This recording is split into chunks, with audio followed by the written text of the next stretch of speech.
Il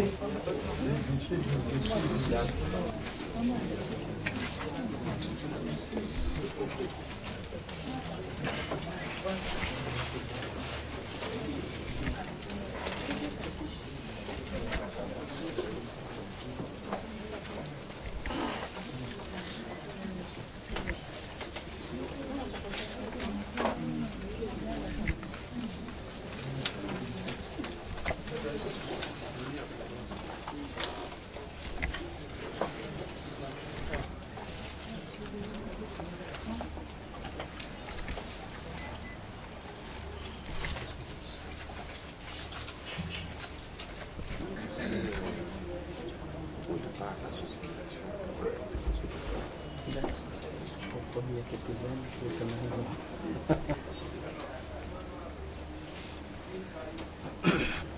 T'as eu pris, j'ai du mal.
L'association SOS pour certains, et pour d'autres ne le connaissant pas, je vais devoir donc présenter cette association. SOS Famelica est une ONG, comme on a su le dire, on a su l'inscrire sur ce prospectus, qui œuvre pour le bien-être de la femme à travers plusieurs activités, tant culturelles que sociales. Et donc, c'est une association qui est bien structurée. Nous avons donc au sein de cette association une vice-présidente, 2 assistants, une secrétaire et des membres de bureau et plusieurs membres de cette association qui sont bien connus. Aujourd'hui, nous sommes réunis au sein de la COGELO parce que nous avons répondu effectivement à cet appel. Nous avons répondu à cet appel vu la gravité actuellement de cette maladie qui est le cancer. Nous avons pensé qu'il était important de pouvoir sensibiliser les femmes en général et celles particulièrement de la COGELO concernant cette maladie. Et l'avantage pour nous, c'est que nous travaillons en partenariat avec les médecins qui reviennent pour la plupart de Paris, les cancérologues, dont M. Kessi aujourd'hui qui présente nous pour vous présenter cette maladie. Et donc, sans pourtant tergiverser, sans pourtant monopoliser la parole, je vais devoir demander au directeur de pouvoir donner la parole à M. Kessi, le docteur Kessi, pardon, afin qu'il puisse élucider les critères du cancer de sein et de l'utérus. Merci. En tout cas, merci à tous les intervenants. Merci à monsieur le directeur également. Je pense que l'heure des discours, en tout cas tout est-il pour la salle est révolue. Et j'aurais souhaité rentrer dans le vif du sujet. Bon, simplement pour me présenter, je suis Dr Guy-Serge Kessi. Certaines de l'association me connaissent depuis quelques années. Donc, je suis médecin interniste, c'est-à-dire je m'occupe en fait d'un certain nombre de pathologies de façon générale. Ça va du cancer à l'hypertension, au diabète et un peu de tout. En gros, c'est Je suis spécialiste en médecine générale, donc je traite beaucoup de questions. Alors, donc, comme on le disait tantôt, la gravité de la pathologie est telle que, pendant longtemps, on a cru que le cancer n'existait qu'en Occident et que en Afrique, on était plus ou moins épargné par cette question. Or, aujourd'hui, on se rend compte que la tendance de l'accroissement de cette maladie s'inverse. C'est-à-dire que dans les pays occidentaux, ils ont sensibilisé, ils ont dépisté, ils ont commencé à traiter et ils ont des résultats. Donc le nombre de cas a tendance à baisser. À l'inverse, dans des pays émergents comme le nôtre, malheureusement, la situation est très difficile et je dirais même, pour exagérer, très dramatique. Donc à travers le monde actuellement, on compte à peu près un peu moins de 500 000 nouveaux cas de cancer du col de l'utérus. Donc pour vous donner un schéma complet, je pense qu'on va parler du cancer du col de l'utérus, on va parler du cancer du sein, mais succinctement, parce qu'il n'est pas question de traiter les problèmes comme tels. Là, notre intérêt est de vous sensibiliser. Et pour faire un clin d'œil aux hommes qui sont aussi nombreux, je dirais un petit mot sur le cancer de la prostate. Alors, donc comme je vous le disais, à travers le monde, on a un peu moins de 500 000 cas, de nouveaux cas tous les ans. Et on sait qu'aujourd'hui, dans les 500 000 cas, il y a à peu près 60 000 nouveaux en Europe. Donc, si vous imaginez qu'en Europe, il y a 60 000 cas nouveaux sur les 500 000, le restant de cas se trouve malheureusement dans les pays émergents. Et tout ça pour illustrer un peu ce que j'étais en train de vous dire. Quand on prend la genèse de cette pathologie qui est le cancer du sein, aujourd'hui on sait pertinemment que le cancer du sein est une maladie en réalité sexuellement transmissible. Ça va surprendre bon nombre d'entre vous.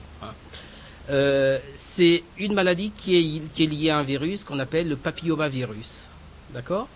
Alors, le problème, il est où ? Le problème, c'est qu'une femme, lorsqu'elle rentre en période d'activité sexuelle, va, dans sa vie sexuelle, rencontrer le virus. Et c'est l'homme qui va contaminer. D'accord ? Alors, ce virus-là, lui, il va vivre au niveau du col. C'est sa partie de prédilection. Il va vivre au niveau du col essentiellement pendant un certain nombre d'années. On pense en moyenne à peu près à 10 ans. Alors, la première année, il va provoquer quelques petites infections. Ce sont des femmes qui vont régulièrement voir leur médecin parce qu'il y a des écoulements, parce qu'il y a des gènes, parce qu'il y a des mycoses, parce qu'il y a des infections. Et alors, en ce moment-là, si la femme fait des frottis, elle va se retrouver confrontée à deux problèmes. Le premier, soit on retrouve ce qu'on appelle le papillomavirus, en fait ce fameux virus, on le retrouve avec ce qu'on appelle un bas grade, c'est-à-dire que le virus, soit il est de haut grade ou de bas grade. Quand il est de bas grade, il ne provoque que des petites infections, sans problème. Quand il est de haut grade, malheureusement, il va évoluer vers le cancer. D'accord ? Donc dans la première année, on va le retrouver à un bas grade où il va provoquer ces petites infections. Et malheureusement, si rien n'est fait, les choses vont évoluer. Et dans cette évolution, on a une période qui suit, qui est estimée à peu près à 5 ans. Donc dans cette période-là, soit il reste en bas grade et il disparaît progressivement, ou alors il s'aggrave. Et quand il s'aggrave, il devient un papillomavirus à haut grade. Et si à ce stade-là, on ne fait toujours rien, parce que bon, la femme s'estimant en bonne santé, je ne vois pas pourquoi je dois consulter, je ne vois pas pourquoi mon médecin doit me faire un examen gynécologique, je ne vois pas pourquoi je dois faire un frottis, malheureusement pour celle-là, l'évolution se fera de façon inéluctable au bout d'une dizaine d'années vers un cancer. Ça, c'est la jeunesse, effectivement, de cette maladie. Alors, en Occident, vous allez remarquer que j'aurai pour référence l'Occident, particulièrement la France, pour une raison simple, c'est que au niveau de chez nous, on a des résultats, mais souvent ce sont des résultats chez des femmes hospitalisées. Hein, chez la toute venante, on en a très très peu. Donc, mais ça vient, puisqu'il y a, un registre du cancer qui a été créé depuis quelques années, qui sera quelque chose de très très enrichissant, aussi bien pour les médecins ici que pour ceux qui sont en Occident. Lorsqu'on voit en Europe, quand on voit la courbe de la mortalité liée au cancer du col de l'utérus, et lorsqu'on prend la courbe de l'incidence, c'est-à-dire le nombre de nouveaux cas, on se rend compte que de 1910 en 1950 aujourd'hui à 2013, la courbe a considérablement baissé. Hein, donc on est parti d'un taux d'incidence, c'est-à-dire le nombre de nouveaux cas très très élevé, à un nombre de nouveaux cas très très bas, et surtout à une baisse spectaculaire de la mortalité. Ce qui n'est pas le cas chez nous ici. Également pareil, pour pouvoir justifier effectivement cette campagne, il fallait vérifier que ce que nous, les médecins, sommes en train de faire soit une bonne chose pour la population, une bonne chose pour la société. Effectivement, il y a des études qui ont été faites dans un certain nombre de pays. Quand je prends le cas de l'Islande, où on a ciblé des femmes, on dit, bon, on va dépister des femmes entre 25 et 69 ans. On a ciblé 100% des femmes entre 25 et 69 ans. On s'est rendu compte que dans le cancer du col de l'utérus, on a baissé la mortalité de 80%. C'est-à-dire là où il y avait 100 femmes atteintes, il y a quelques années, c'était 100% de mortalité. Aujourd'hui, c'est que 20% de mortalité. Et même ces 20%-là, ça reste de trop. Il faut effectivement qu'on tende vers le zéro. En Finlande, on a fait les mêmes études. Donc on a raccourci l'âge. On a pris des femmes entre non plus 25 et 69 ans. On les a prises entre 30 et 35 ans, 30 et 55 ans. On s'est rendu compte qu'on a baissé de 50%. Pareil en Suède, au Danemark. Donc finalement, on a fait un modèle. On s'est dit, quand on organise des dépistages, eh ben, on arrive à baisser de façon significative le cancer du col de l'utérus. Malheureusement, quand on ne l'organise pas, hélas, le taux reste toujours très élevé. Alors, à partir de ce constat, on a fait un certain nombre de recommandations, ce qu'on appelle les recommandations européennes, qui sont valables pour ici, qui sont valables pour les Américains et autres. On s'est dit finalement, le seul examen intéressant et précis pour pouvoir diagnostiquer, c'est effectivement la cytologie. C'est-à-dire qu'on fait un frottis, on analyse et on rend des conclusions. Donc, le frottis, je crois que bon nombre de femmes, notamment celles de l'association SOS Femmes et Likia, on en fait il n'y a pas très longtemps. Hein, c'est un examen relativement simple. Vous allez voir votre médecin qui va vous poser un spéculum. À travers le spéculum, il va prélever au niveau de ce qu'on appelle du col de l'utérus avec une brosse. Il va prélever, étaler sur une lame. On met un fixateur qui peut être une bombe quelconque et on envoie chez l'anapathe qui analyse et qui nous rend des conclusions. Et donc, la troisième recommandation, c'est qu'effectivement, il mieux vaut organiser ces dépistages. Parce que quand on ne l'organise pas, les femmes viennent le faire n'importe comment, sans être informées, et finalement, quand on rend les conclusions, on se rassure de façon fausse. Enfin, on dit à la femme qu'il n'y a rien, mais l'ennui, c'est que ça n'a pas été organisé, on n'a pas prévenu comment effectuer ce prélèvement-là, et au final, cette femme à qui on a dit qu'elle n'avait rien, se retrouve quelques mois plus tard avec un cancer, et force est de constater que la situation en ce moment-là devient dramatique.